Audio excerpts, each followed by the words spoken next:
তুই যাবি নাকি আমি চলে যাব? রায়হান আর চোখে সব দেখছিল, মনে মনে বলল, হয়তো ভালোবাসিস কিন্তু মুখে বলবি না।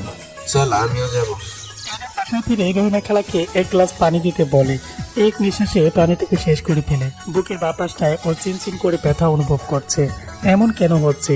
এমনটা হওয়ার তো কথা ছিল না। বুকে হাত দিয়ে ইরাম বাজছে, তখনই মমতাজ বেগম এসে ছেলেকে খাবার দিতে চায়। এতক্ষণ রায়হানের সাথে ছিলাম, কে এসেছে আম্মাজান? মমতাজ বেগম ওনার ঘরে যেতে নিলে ইরাম বলে, তোমাদের মহারানী এখনো ফিরেনি? মমতাজ বেগম ও রহিমা দুজনেই অবাক। ইরাম বাইরে থেকে এসেই পাখির খোঁজ করছে। আজ বন্ধুদের সাথে বাইরে খাবে, তাই আসতে লেট হচ্ছে। তার মানে তোমার পারমিশন নিয়ে গেছে? হুম। বেশ ভালো। মমতাজ বেগম ছেলের মতে গতি কিছুই বুঝতে পারে না। ইরাম নিজের রুমে চলে যায় ফ্রেশ হতে। ল্যাপটপ বের করে ভার্সিটির খোঁজ খবর নেই। সন্ধ্যা হয়ে গেছে, পাখি এখনো বাসায় ফিরে নাই। তাই বাইরে গিয়ে খোঁজ খবর নেওয়ার চেষ্টা করে। হাঁটার থেকে মনে হচ্ছে এখনো ফেরেনি। বাবাও আজ ফেরেনি। মা মাগরিবের নামাজ পড়ে কোরআন নিয়ে বসেছে। বুকের ভেতরে চিনচিনি ব্যথাটা যেন বেড়েই চলেছে। মার রুমে ওকে দিতে মা বলে, ভেতরে আয় বাবু। ইরাম সোজা মায়ের কোলে মাথা রেখে শুয়ে পড়েছে। কি হয়েছে বাবু? কিছু না। মাকেও বলবি না? বুকের ভিতরটা কেমন চিনচিন ব্যথা করছে। খুব বেশি ব্যথা করছে? ডাক্তারকে আসতে বলবো? না আম্মাজান, তেমন কিছু না। পাখিটাও তো বাসায় নেই, থাকলে তো কিছু অন্তত বুঝতো। তোমার পাখি ডাক্তার হয়নি এখনো, ডাক্তারই পড়ছে মাত্র। আরে না, ও মোটামুটি অনেক কিছুই বুঝে। তোর বাবা, আমার প্রেশার, ডায়াবেটিস, এগুলো তো আমাদের বাইরে যেতে হয় না, পাখি সব বুঝে। এমন সময় কলিং বেলের আওয়াজ পাওয়া গেল। পাখি রুমে যাওয়ার সময় মমতাজ বেগম ডাকলেন। একটু এদিকে আয় তো মা। পাখি রুমে ঢুকে দেখে ইরাম আন্টির কোলে মাথা রেখে শুয়ে আছে, আর আন্টি ওর চুলগুলো পিড়ি কেটে দিচ্ছে। বুড়ো ছেলে বসে বসে মায়ের আদর খাওয়া হয়। দেখ না পাখি, বাবুর বুকে নাকি ব্যথা করছে। একদম না, এই মেয়ে আমার কাছে আসলে ব্যথা আরো বেশি হবে আম্মাজান। আরো ডাক্তারি কি কচু বুঝে? সবে তো সেকেন্ড ইয়ারে পড়ে। না, আমি কিছু বুঝি না, আমি তো কচুই বুঝি। তোমার ছেলেকে বড় কোনো কার্ডিওলজিস্ট দেখাও আন্টি। একথা বলার পর ও মমতাজ বেগমের অসহায় দৃষ্টি দেখে পাখি টেটোস্কোপ বের করে ইরামের কাছে গেল। ইরামের বুকে টেটোস্কোপ ধরতেই ইরামের হার্টবিট আরো 10 গুণ বেড়ে গেল। বুকের ব্যথাটা হুট করেই যেন আরো বেড়ে গেল। সারা শরীরে যেন কারেন্ট বয়ে যেতে লাগলো। পাখি কিছুক্ষণ পর্যবেক্ষণ করে বলে, হার্টবিট অনেক বেশি। দেখো তোমার ছেলে আবার কি রকম করে আসছে, তাই ভয়ে হার্টবিট বেড়ে গেছে। ইরামের অতি দৃষ্টি পাখির চোখ এড়ালো না। মমতাজ বেগম শোধালেন, সিরিয়াস কিছু নয় তো মা? মোটেও না। বলেই রহিমাকে ডেকে বলল, খালা, তোমাদের গুণধর ছেলেকে এক গ্লাস পানি দাও। পানি খেয়ে চুপচাপ তোমার ছেলেকে রেস্ট নিতে বলো, আর আকাম কুকাম বাদ দিতে বলো আন্টি। মা, ওকে এক্ষুনি বলো আমার চোখের সামনে থেকে যেতে। আমি এমনিতেও আপনার কাছে বসে আপনার সেবা করতে আসিনি। আন্টি টায়ার্ড লাগছে, খুব ফ্রেশ হব। সারাদিন টাঙ্কি মেরে আসলে টায়ার তো লাগবেই। রাতে সবাই একসাথে খেতে বসেছে। পাখি ছায়রাঙ্গা একটা 3 পিস পরেছে। সব হাতটা দিতে পাখির হাতে প্রিন্ট এইটা দেখা যাচ্ছে। মমতাজ বেগম জিজ্ঞেস করলেন, তোর হাতে লাগলো কি করে পাখি? আর বলুন আন্টি, রেস্টুরেন্টে বাথরুম থেকে ফেরার পথে পাশের টেবিলে তার কাটার সাথে লেগে একটু কেটে গেছে। খুব বেশি লেগেছে মা। না আঙ্কেল, অল্প একটু। ইরাম আর চোখে দেখে ওই ছেলেটার দেয়া ব্যান্ডেড পরে বসে আছে। আর ছেলেটা যেন একটু বেশি কেয়ার নিচ্ছিল ওর। ওখানে তো আর 2টা মেয়েও ছিল, ওরাও তো ব্যান্ড এইডটা করে দিতে পারতো। পাপ্পের বুকের কথাটা আবারও শুরু হয়ে গেছে। ইরাম কিছু বুঝতে পারছে না এমন কেন হচ্ছে। ও কি তবে পাখির প্রতি দুর্বল হয়ে যাচ্ছে? অসম্ভব, এ হতেই পারে না। এমন হলে তো এ মুখ কাউকে দেখানো জো থাকবে না। রাত 12:30, পাখি পড়ছিল। হঠাৎই শুভর কল রিসিভ করতেই, বেবি কি করছিস? ডান্স করছিলাম। রেগে যাচ্ছিস কেন? এত রাতে কি বলবি বল? আর গার্লফ্রেন্ড সব ঘুমিয়ে গেছে। তুই সব সময় আমাকে এইভাবে বলিস কেন? আমি কি ফ্রি টাইমে শুধু তোকে ফোন করি? আর সব সময় তুই আমার ফার্স্ট প্রায়োরিটি। ওসব গার্লফ্রেন্ড তো আজ আছে কাল নেই। এখন কি বলবি বল? কিছু না, আজ রাতের চাঁদটা সুন্দর দেখছিলাম আর তোর কথা ভাবছিলাম। ছাদে আয় না প্লিজ। এত রাতে? আয় না প্লিজ, আমার ভালো লাগবে। আমি থাকবো আমার ছাদে আর তুই থাকবি তোর ছাদে, তাহলে ভালো লাগার কি হলো? তবু তো দুজন একটা চাঁদ দেখবো। একটা চাঁদের চশমা দুজনকে পরাবে। How romantic! তুই এত রোমান্টিক আমার সাথে হচ্ছিস কেন বলতো? প্রথম দিনই ছাকা খেয়েছিস। আয় না প্লিজ। এত রাতে একা একা আবার ভয় করবে না?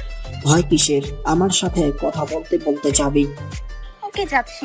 বলে ফোনটা কানে ধরে পাখি ছাদের পথে রওনা দিল। ওদের কথা চলছে। শুভ পাখির পাতার খোঁজ খবর নিচ্ছে। বলতে বলতে ছাদে চলে গেল পাখি। সত্যি আজ রাতটা অন্য দিনের চেয়ে বেশি সুন্দর। পাখি শোভাকে একটা ধন্যবাদ জানালো এত সুন্দর একটা জ্যোৎস্নার রাত উপহার দেওয়ার জন্য। শোভা বিভিন্ন কোথায় পাখি খিলখিল করে হেসে উঠছে, তার হাসি যেন জ্যোৎস্না রাতে আরো সৌন্দর্য বাড়িয়ে দিচ্ছে হাজার গুণে। শোভা দূর থেকে পাখির হাসির সৌন্দর্য উপভোগ করছে আর নিজ মনে পাখির হাসিটা চোখ বন্ধ করে দেখার চেষ্টা করছে। আর যে সচক্ষে এই সৌন্দর্য দেখছে তার অন্তরটা চলে পড়ে ছাই হয়ে যাচ্ছে আর ভাবছে, এই মেয়ে কাছে এলেই আমার সবকিছু এলোমেলো হয়ে যায়। না, বাড়ি আর আসা যাবে না, তবে সব শেষ হয়ে যাবে। ভাবতে ভাবতে পাখির হাসি শব্দ যেন ইরামের বুকের ভেতরটা সেট করে বেরিয়ে যাচ্ছে। আর সহ্য না করতে পেরে ইরাম ধমক দিয়ে বলে, এত রাতে এখানে তোমার ঢং দেখতে আসিনি। আচমকা এমন কথা শুনে পাখি ভয় পেয়ে যায় আর ভয়ে ওর হাত থেকে ফোনটা পড়ে ফোনটা বন্ধ হয়ে যায়। তাকে দেখে ইরাম দুই হাতে রেলিং এর উপর ভর করে দাঁড়িয়ে আছে। দুই আঙ্গুলে পাকিয়ে একটা জ্বলন্ত সিগারেটে গোজা, 3/4 এর সাথে একটি ফিটিংস মিকি হাতা গেঞ্জি পরা। ছেলেটাকে চাঁদের আলোতে যে কি সুন্দর লাগছে সেটা বলে বোঝানো যাবে না। এক মুহূর্তের জন্য পাখি ক্রাশ খেয়ে গেল। পরক্ষণেই বলে, ছি পাখি, তোর রুচি এত খারাপ।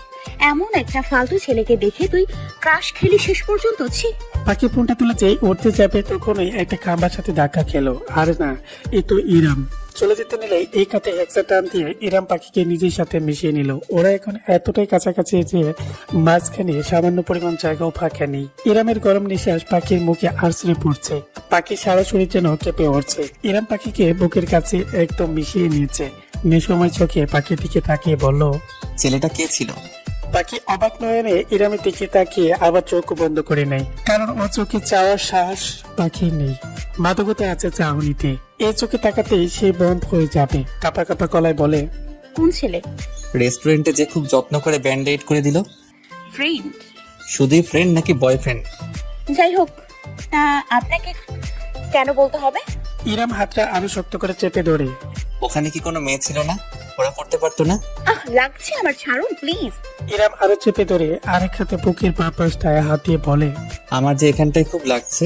পাখি এবার অবাক হয়ে ইরামের দিকে তাকায় আর চোখ দিয়ে দুপুরটা অস্ত্র বেরিয়ে যায়। ইরাম ওর হাতে ভিজে কিছু অনুভব করে। পাখিকে ছেড়ে দিয়ে হাতটা তুলে চাঁদের আলো দেখার চেষ্টা করে। কি, ও শিট, এটা তো পাখির ব্যথার জায়গাটাই। ও রক্ত বেরিয়েছে খানিকটা, তার জন্যই পাখির চোখ থেকে পানি পড়েছে। হাতের বাদনটা আগলা হতে পাখি এক দূরে নিচে চলে যায়। ইরাম পাখি যাওয়ার পথে বোকার মতো কিছুক্ষণ তাকিয়ে থেকে যখন ধ্যান ভাঙে তখন আমি কি করলাম? কেন নিজেকে কন্ট্রোল করতে পারলাম না? ওহ, ভাবতে পারছি না আমি। বুকে চিনচিন ব্যথাটা আবারও শুরু হয়ে গেছে। চাঁদের আলোয় হাতটা আবারও দেখে। সেই হাত দিয়ে দেয়ালে সজোরে আঘাত করে হাতটা থেতলে যায়। রাগের মাথায় চুল খামচে ধরে। হঠাৎ খেয়াল করে চোখে দিয়ে দুপুরটা অস্ত্র গড়িয়ে পড়ে। না, এটা হাতের ব্যথার জন্য না, বুকের ব্যথার জন্য। কি করে পারলাম আমি পাখিকে কষ্ট দিতে? ওকে কষ্ট দেওয়ার, ব্যথা দেওয়ার কোনো অধিকার আমার নেই। কেন আমি ওর এতটা কাছে গেলাম? কি হয়ে যাচ্ছে আমার? ওহ, ভাবতে পারছি না। আর একটা সিগারেট ধরায় ইরাম। না, কমছে না কষ্টটা। কিছুক্ষণ ছাদে থেকে ইরাম নিচে নেমে আসে। পাখির রুমের সামনে গিয়ে কিছুক্ষণ দাঁড়িয়ে থাকে। ভিতর থেকে লক করা। নক করবে কি সে? না, এত রাতে নক করা ঠিক হবে না। আর দরজা খোলার পর বলবেই পাশে কি পাখি কি? সেই ছেলেটা পাখি যত্ন করছে বলে তারই বা এত খারাপ লাগছে কেন? একটু ব্যথা পেয়েছে বলে ছেলেটা অস্থির হয়ে গেছে। আর সে কিনা ব্যথা জায়গাটাতে আরো ব্যথা দিয়ে দিল। রাগের যন্ত্রণায় মাথাটা টনটন করছে তার। নিজের ঘরে চলে গেল ইরাম। ঘুমানোর চেষ্টা করছে কিন্তু না, ঘুম যে আর তার আসছে না। বাড়িতে থাকলে সে পাগল হয়ে যাবে, কালই সে চলে যাবে। পাখি থেকে যেভাবে হোক তার দূরে থাকতে হবে। পাখির কাছে এলেই তার যেন সবকিছু এলোমেলো হয়ে যায়। কিন্তু সে তো পাখিকে পছন্দ করে না। অহংকারী পথ মেজাজি মেয়ে একটা। অনেকক্ষণ হাসপাস করেও ঘুম আর এলো না। ঘুম এলো একদম ভোরের দিকে। ভোরের দিকে ঘুম হওয়ায় ইরাম আর ঘুম থেকে উঠলো না। মমতাজ বেগম ছেলেকে এই ব্যাপারে আর কিছুই বললেন না, কারণ আশাহী থাকলে সবসময় তো সবকিছু নিয়ম মাফিক করতে হয়। ছুটিতে বাড়িতে এলে তাই ঘুমের ব্যাপারে ছেলেকে পূর্ণ স্বাধীনতা দিয়েছেন তিনি। ছেলের ইচ্ছে মতো ঘুম থেকে ওঠে। কিন্তু পাখির কি হলো? সে আজ উঠছে না কেন? 9টা তো বেজে গেছে। পাখি তো এমন করার কথা না। সে তো ক্লাস মিস দেয় না। রহিমা খালা কয়েকবার পাখিকে ডেকেছে কিন্তু কোনো সাড়া শব্দ নেই। তাই মমতাজ বেগম অনেকক্ষণ ধরে ডাকছেন, তবুও পাখি দরজা খুলছে না। মমতাজ বেগমের ভয় হতে লাগলো। রহিমা বলল, কাল ব্যথা পেয়েছে, হয়তো জ্বর টর হয়েছে। কলেজ টাইম যেহেতু শেষ, তবে ঘুমাক কিছুক্ষণ, তাই কেউ আর ডাকলো না। পাখির ঘুম ভাঙে ফোনের কর্কশ আওয়াজে। মাথাটা প্রচন্ড ব্যথা করছে। ঘুম ঘুম চোখে ফোনের দিকে তাকিয়ে দেখে শোভর কল। ঘুম কণ্ঠে এই হলো বলতে শোভর দম যেন চা যায় অবস্থা। তো এই কণ্ঠই আমি একদিন মেরে ফেলবে রে বাবলি। ঠ্যাং রেখে বল, এত সকালে কেন ফোন করেছিস? এত সকাল? সিরিয়াসলি? পাখি ফোনের দিকে তাকিয়ে দেখে প্রায় 10:30 বাজে। এই ক্লাবে শোয়া থেকে উঠে বসে বলে, ফজর পড়া হয়নি আজ। আর কলেজ? তাই তো ফোন দিলাম। এই, তোর জ্বর হয়নি তো? পাখি দুবার কপালে হাত উল্টিয়ে দেখলো কপাল বেশ গরম আর মাথাটাও প্রচন্ড ব্যথা করছে। জ্বর আছে খানিকটা। কি বলিস বাবু? তোর খুব কষ্ট হচ্ছে না? আমারই ভুল, কাল একটা ইঞ্জেকশন দিয়ে দিলাম না তোকে? ন্যাকামি বাদ দিতে, ফোন রাখ। বলেই ফোনটা কেটে দিল। উপাস থেকে সৌপথ দীর্ঘ নিঃশ্বাস ছেড়ে বলে, তুই আমায় কোনোদিনও বুঝলি না রে জানটা। পাখি দরজা খুলতে রহিমা বেগম মমতাজ বেগমকে ডেকে বললেন। আফা, পাখি মা দরজা খুলছে? মমতাজ বেগম পাখির রুমে ঢুকে দেখে পাখি মাত্র ঘুমে থেকে উঠেছে।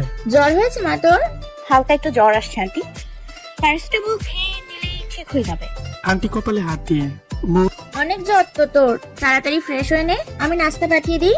না আন্টি, ডাইনিং এ গিয়ে খাবো। সত্যি যেতে পারবি? পারবো। মমতাজ বেগম রাস্তা নেড়ি করতে চলে গেলেন। পাখি ফ্রেশ হয়ে টলতে টলতে ডাইনিং এ গেল। ইরামও মাত্র ফ্রেশ হয়ে ডাইনিং এ এসে বসেছে। পাখি আর ইরামের একবার চোখাচোখি হয়ে যায়। পাখি ভাবতে থাকে ইরামের কালকের বলা কথাগুলো। কি বলেছিল ইরাম আর কেনই বা বলেছিল? পাখিকে দেখে ইরামের বুকের ভেতরটা টপ করে ওঠে। কেমন ক্লান্ত লাগছে পাখিকে।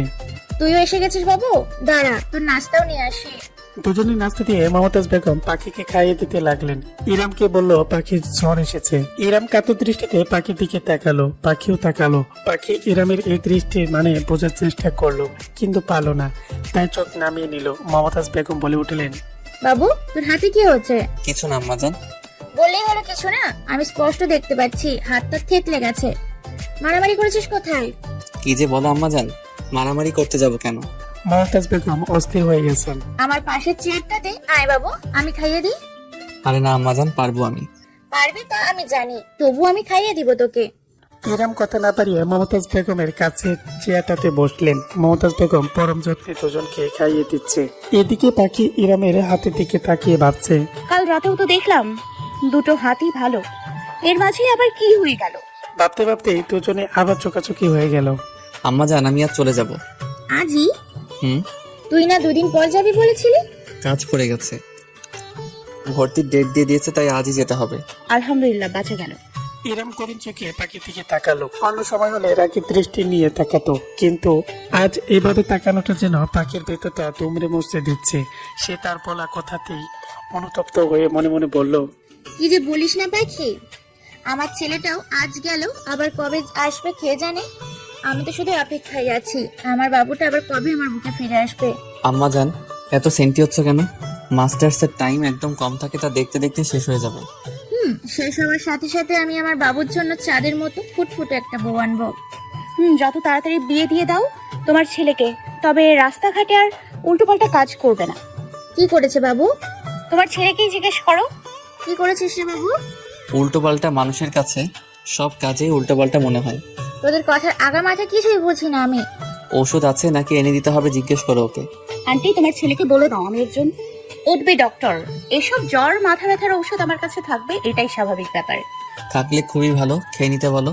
ওদের খুনসুটি দেখে কি আর বলবে, কিছু বলার পেল না। এরাম সত্যি সত্যি রাতের ট্রেনে রাজশাহী চলে গেল। প্রতিবারই বাড়ি থেকে বেরিয়ে যাওয়ার সময় বাবা মা দুজনের জন্য খারাপ লাগে, কিন্তু এবার কেমন যেন বুকের ভেতরটা বেশি ফাঁকা ফাঁকা লাগছে। ট্রেনের জানালা দিয়ে হিমেল হাওয়া বয়ে যাচ্ছে। এই হাওয়া যে কোনো মানুষের মনকে শীতল করে দেবে, কিন্তু ইরামের অশান্ত লাগছে, কিছুতেই শীতল হতে চাইছে না। কাকে না দেখা, কাকে না পাওয়ার, না দেখার আকাঙ্ক্ষা যেন বারবার বুকের ভেতরটা তোলপাড় করে দিচ্ছে।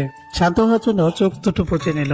হালকা ত্রন্তা আসতে পাখির সাথে করা খুনসুটিগুলো চোখের সামনে ভেসে ওঠে। শরীর চাকরি দিয়ে যেন ঘুম চলে গেল। বুকে হাত দিয়ে বলে, আমি কি ভাবছি? কি হয়েছে তোর, সত্যি করে বলতো? ওই কিছু হয়নি তো, কি হবে আবার? না, কিছু একটা তো হয়েছেই তোর। কচু হয়েছে? তুই কি ফাঁকির কথা ভাবছিস?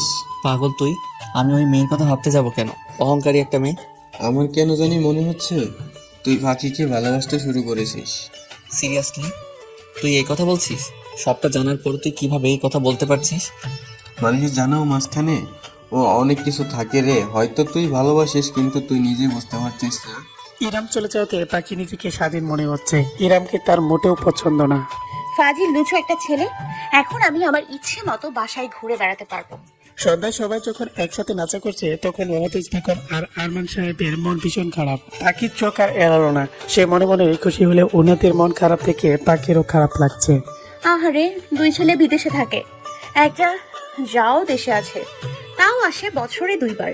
কেমন ছেলে রে বাবা, কদিন পর পর আসতে পারে না বাবা মাকে দেখতে। ঢং, আমিও তো বাবা মাকে ছাড়া থাকি, আমি তো ওনাদের দেখতে প্রতি মাসেই যাই। পাখির দিন চলে যাচ্ছে এভাবেই। সে ভালো স্টুডেন্ট হওয়ার তার মাঝে প্রথম হওয়ার টার্গেটটা সবসময় থাকে। কিছুদিন পরই তার সেকেন্ড ইয়ারে পরীক্ষা। পাখি এখন অনেক ব্যস্ত, রুটিন মতো চলতে পাখি খুব পছন্দ করে। তার সারাদিনে রুটিন তৈরি করা আছে, মাঝে মাঝে এই রুটিনটা গড়বড় হয়ে যায় বন্ধুদের সাথে আড্ডা মারতে গিয়ে। দেখতে দেখতে কেটে গেছে 5 মাস। পাখির সেকেন্ড ইয়ারে ফাইনাল পরীক্ষা শেষ। মাহবুব রহমান এসেছে মেয়েকে বাড়ি নিয়ে যেতে। ফাইনাল পরীক্ষা শেষ হয় পাখি এবার তার বাবা মার কাছে থাকবে বেশ কয়েকদিন। পাখি বরাবরই বাবার মেয়েটা মেয়ে, তাই তো হাজার ব্যস্ততার মাঝেও বাবা প্রতি সপ্তাহে এসে মেয়েকে দেখে যায়। তার যাওয়ার সময় পাখি বাবাকে জড়িয়ে ধরে। আব্বু, আমার তোমাদের ছাড়া থাকতে ভালো লাগে না। বাবা মেয়েকে পরম যত্নে জড়িয়ে ধরে। আমাদেরও তো আমাদের দুষ্ট পাখিটাকে রেখে ভালো লাগে না রে মা। তুই না থাকতে আমাদের বাড়িটা কেমন খা খা করে। আপু, এক কাজ করো, চলো আমরা সবাই ঢাকা চলে আসি। ঢাকায় কাজ করবা তোমরা। পাগলি মেয়ে আমার, আমাদের ব্যবসা তো সব কুমিল্লাতে রে মা, তাই তো আমরা ঢাকা শিফট হতে পারি না। তা না হলে কি আমার দুষ্ট পাখিটাকে ছাড়া আমি থাকতাম রে মা। এবার বাড়ি গেলে আমি আর ঢাকা ফিরবই না। ফিরতে হবে না রে মা আমার। এভাবে ওরা বাড়িতে পৌঁছে গেল। বাড়িতে পাখির দিনগুলো খুব ভালো কাটছিল। এমনিতেই বাড়িতে শুধু থাকে পাখি, পাখির বাবা, পাখির মা, বড় ভাই মেরেজ আর ভাবি মিতু। মিতুর পিচ্ছে একটি মেয়ে আছে, নাম হচ্ছে মৌ। এখন পাখির ছোট ভাই মাইনে এসেছে। মাইনে মাস্টার শেষ। এখন থেকে সেও বাবা ভাইয়ের মতো ব্যবসায় মন দিচ্ছে। নিজ বাড়ি নিজ বাসস্থল, কি যে শান্তির জায়গা। পাখি প্রতি মাসেই বাড়ি আসে, তবে 2-3 দিনে বেশি থাকতে পারে না। একমাত্র ফাইনাল পরীক্ষা শেষ হলে সে এসে 1 মাসের মতো থাকে। এদিকে ইরামের সেমিস্টারের ফাইনাল শেষ। সে ঢাকায় এসেছে, কিন্তু একে পাখি তো নেই। যাক, ভালো হলো, ইরামও তাই চেয়েছিল। পাখি ওর আশেপাশে থাকলে ওর কেমন যেন একটা অদ্ভুত অনুভূতি ফিল হয়। ভালো লাগে নাকি মন্দ লাগে সেটাও বুঝতে পারে না। যাই হোক, অহংকারী মেয়েটা নেই, এটাই শান্তি। কয়েকটা দিন অন্তত শান্তিতে থাকা যাবে। কিন্তু না, ইরামের বুকের ভেতরটা কেমন যেন ফাঁকা ফাঁকা লাগছে। চোখে যেন অনেক তৃষ্ণা। এই তৃষ্ণা কিভাবে মিটবে, কি দেখলে মিটবে? ভিতরটা কার প্রতীক্ষায় যেন অস্থির হয়ে আছে। 2 দিন কেটে গেছে এমনই অস্থিরতায়। না, এভাবে আর পারা যাচ্ছে না। যে কোনো সময় দম বন্ধ হয়ে মারা যেতে পারি আমি। সন্ধ্যায় বন্ধুদের সাথে আড্ডা প্ল্যান করলো, কিন্তু এখন তো মাত্র দুপুর, কিছু ভালো লাগছে না যেন। তাই দুপুরে খাওয়া দাওয়ার পর দিল এক ঘুম থেকে উঠে ডাইনিং রুমে গেল বাবা আর মার সাথে নাস্তা করার জন্য। নাস্তা করে বেরোবে, তাই একেবারে রেডি হয়ে বেরিয়েছে। এ কি, এ তো পাখি। ঘরে ঢুকতে ইরামের চোখ আটকে গেল পাখিতে। সাদা একটা সালোয়ার কামিজ পরেছে সে, দেখতে পুরো সাদা পরি লাগছে। অজান্তে ইরামের ঠোঁটে কোণে হাসি ফুটে উঠলো। এ মা, এ আবার কি হলো? পাগলের মতো আমাকে দেখে হাসছে কেন? ভাবতে ভাবতে পাখি ব্রু কুচকালো। বুঝতে পারলো ইরামের মুখে গম্ভীর ভাব ফুটে উঠলো। আরমান সাহেব ডাকলেন, এদিকে আয় বাবা, উনি তোর মাহবুব আঙ্কেল, পাখির বাবা। আসসালামু আলাইকুম, কেমন আছেন আঙ্কেল? আলহামদুলিল্লাহ ভালো আছি। বাবা তুমি কেমন আছো? আলহামদুলিল্লাহ ভালো। আন্টিকে নিয়ে আসতেন। তোমার আন্টি মেয়ের শোকে কেঁদে কেটে একাকার। আমার দুষ্টু পাখিটা চলে এসেছে, এখন আমার বাড়ি খালি। তুমি কোথাও বেরোচ্ছিলে নাকি? না আঙ্কেল, আমার প্রশান্তি চলে এসেছে, এখন আর কোথাও যাব না। এদিকে বারবার বন্ধুরা ফোন দিয়ে যাচ্ছে, ইরাম রিসিভ করছে না। ফোনটা ধরছিস না কেন? এত ইম্পর্টেন্ট না আব্বাজান। রহিমা খালা সবার জন্য চা নাস্তা নিয়ে এসেছে, সবাই নাস্তা করছে। এদিকে ইরাম বারবার শুধু পাখিকে দেখছে, ইচ্ছে করছে সামনে বসে সারা রাত ভর দেখতে। এতদিনের তৃষ্ণা কি এইটুকু দেখাতে মিটবে? না, সে আজ কোথাও যাবে না। বন্ধুদের ছোট্ট একটা মেসেজ দিয়ে জানিয়ে দিয়েছে আজ তার শরীর ভালো না, তাই যাবে না। রাতে খাবার খেয়ে মাহবুবুর রহমান চলে গেলেন। যাওয়ার আগে মেয়েকে বুকে জড়িয়ে আদর করে নিলেন। পাখি মনে মনে ভাবছে, ফাজিলটা চলে এসছে, জানলে কদিন পর আসতাম, বুঝছো একটা। ইরাম চাইছিল সে পাখির দিকে যে করে হোক ধরে থাকতে, কিন্তু না, তা তো আর সে কিছুই করতে পারছে না। না চাইতেও ওর শুধু পাখিকে দেখতে ইচ্ছে করছে, সারাক্ষণ শুধু পাখির আশেপাশে থাকতে ইচ্ছে করে। পাখি কলেজ থেকে ফেরার সময় বাইক স্টার্ট দিয়ে তখন শক্ত করে পুরুষালী একটি হাত পড়ে পাখির হাতের উপর। ভয় পেয়ে পাখি শিরতে হয়ে পিছনের দিকে ফিরে তাকাতেই